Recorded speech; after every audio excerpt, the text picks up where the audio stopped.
What else we got this week? American games. I'm an American game.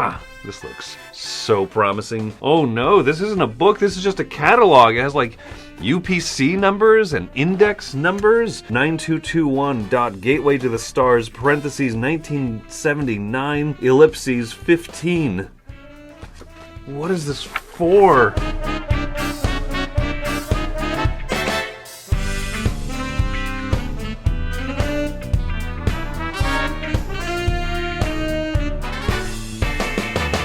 Hey everybody, I'm Tom Vassell. Welcome to Week in Review. We're now in April 2026, and this is us taking a look at all the videos we put out the past week. We tell you what we think of them, or kind of quick thoughts, and if you want to see the full videos, just check the links in the description. So here we go. Hey everybody, Garcia here. So last week I reviewed Rolling Ranch. It's a remake of Rolling Ranch. It's called Barns and Flocks, I believe. And I gave that a 6 out of 10. It's a very simple, pleasant roll and write style game, but it has no high highs and low lows. It's a pleasant enough time filler. I enjoy it, but there's a lot other roll and writes, even at this weight category, that I would rather engage with. So while this is one I'll not turn down playing, it's one I don't think I'll remember to recommend. I also reviewed the new core box for Arkham Horror, the card game, the living card game.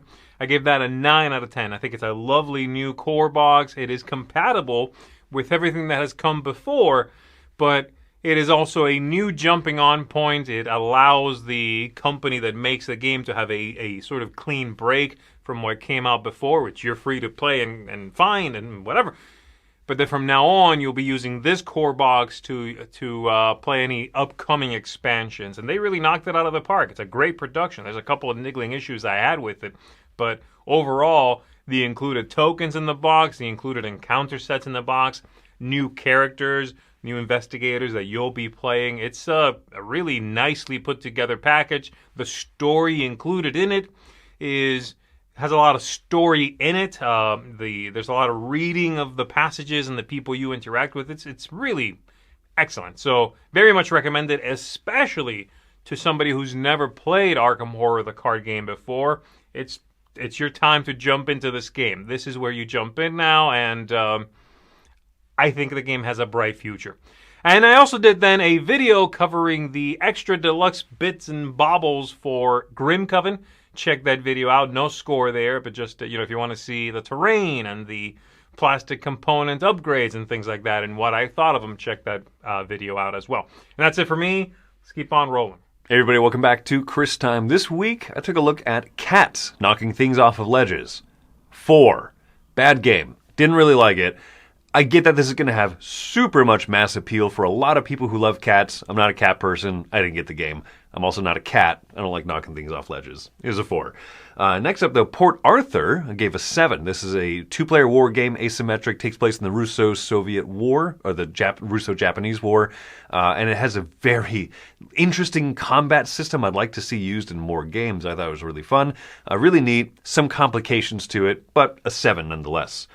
Next up is Catan on the Road, an 8 for this card game version of Catan. I really like this. It plays in 10-15 minutes. It plays quick. It has all of the right notes of Catan. It represents that game the best out of any of the little deviations and other versions of it.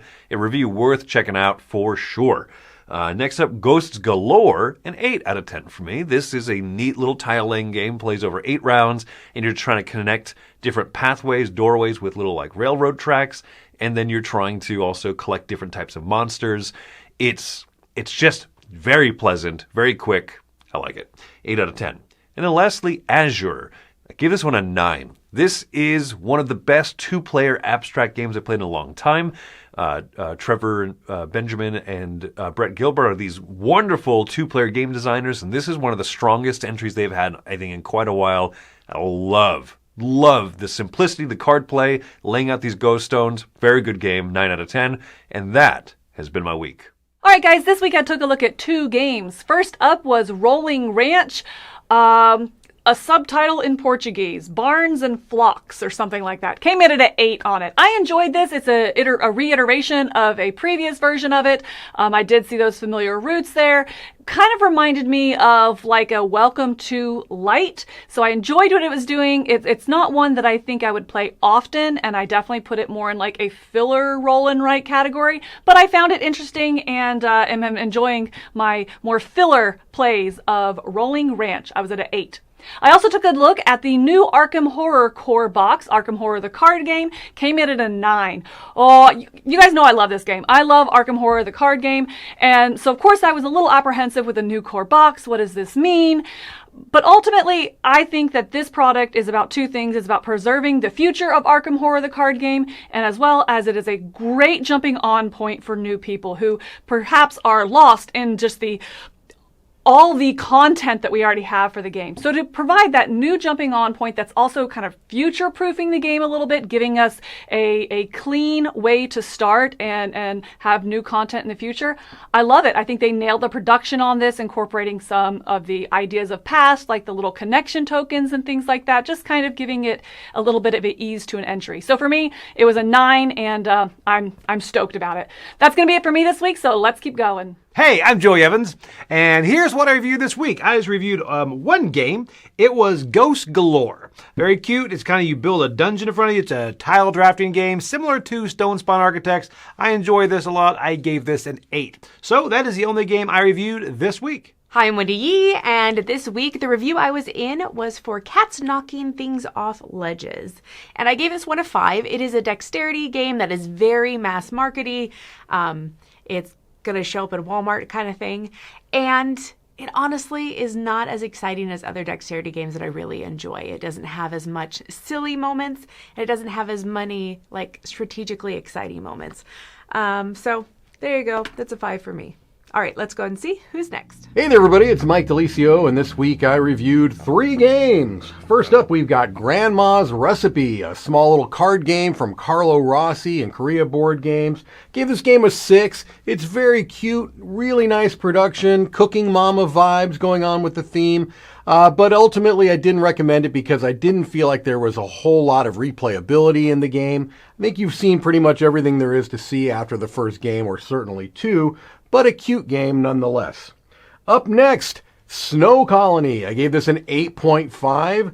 This is a fantastic family weight rondelle style game where you are playing a colony of penguins and you're moving your penguin mayor along this kind of circular board that you have in front of you, and what you're trying to do is build up each of the spaces that you might stop on so that you get better and better rewards. You're also going to be getting victory points on some of these cards, and kind of a little bit of an engine building type of a feel going on with getting collecting some income, but some really, really lovely artwork, a beautiful little production, and a really just a rock-solid rondelle family weight game. Snow Colony I like a lot.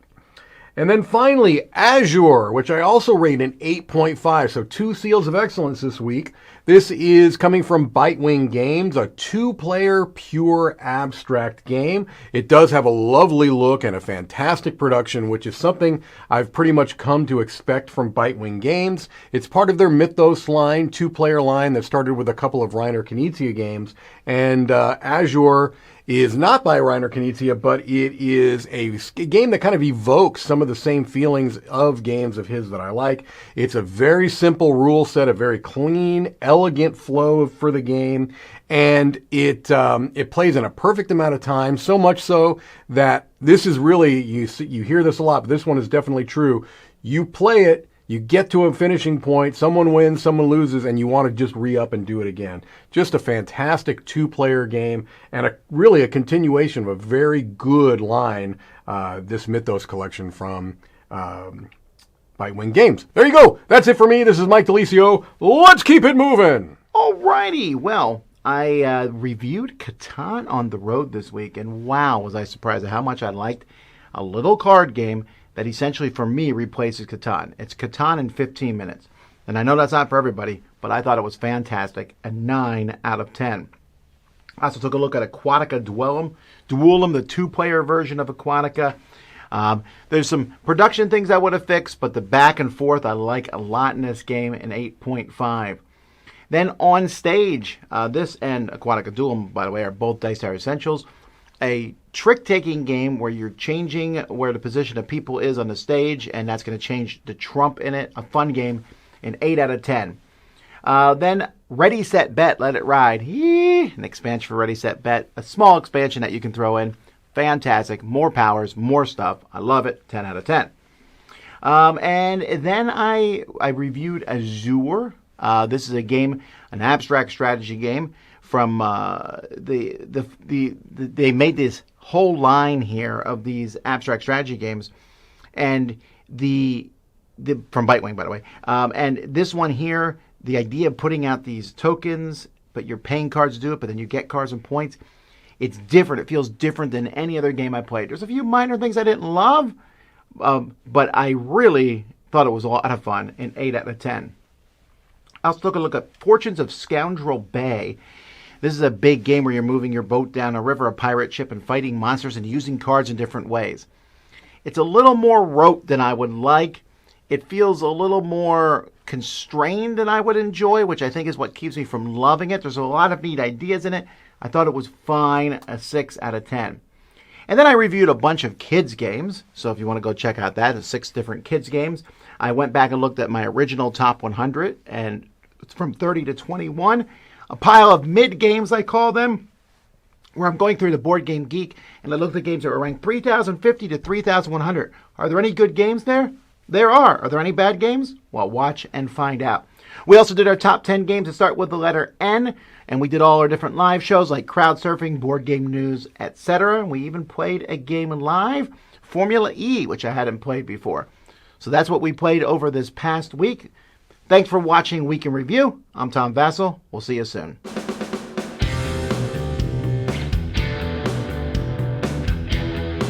Hey folks, thanks for watching another one of our videos.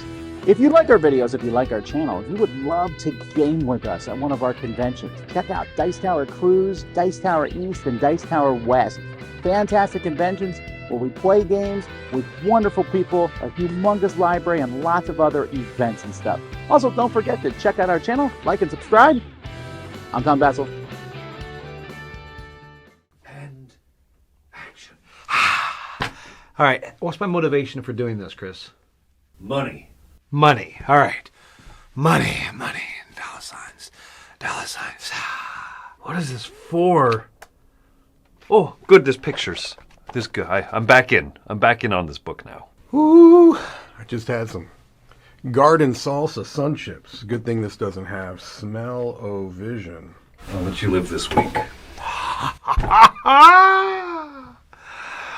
And the crazy thing is, this is a keychain.